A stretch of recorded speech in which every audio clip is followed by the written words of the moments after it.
అన్నయ్య గారు రండి కూర్చోండి.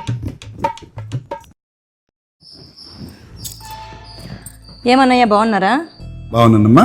ఏమదినా బాగున్నామ్మా. నెక్స్ట్ మంత్ మా అబ్బాయి మ్యారేజ్ కదమ్మా, పెళ్లికి పిలిచాలని వచ్చినాను. Hi uncle. Hi aunty. బాగున్నావా?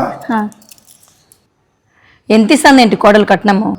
మేము అట్లా కట్నాలకు ఆశపడే వాళ్ళం కాదమ్మా, మాకే కావాల్సినంత ఉంది. మీరు ఊరికే ఉండండి. వదిన వాళ్ళు కట్నం మీకున్న 2 కేజీల బంగారు, 10 కేజీల వెండి, కారు, ఆడబిడ్డ లాంఛనాలు మళ్ళీ గ్రాండ్ గా పెళ్లి చేసిస్తారంట వదిన. అబ్బో ఏమాత్రం అవుతుంది పెళ్లికి? 1 కోటి పైన అవుతుందమ్మా. మమ్మీ నా పెళ్లికి ఒక 2 కోట్లు ఖర్చు పెట్టింటావు కదా.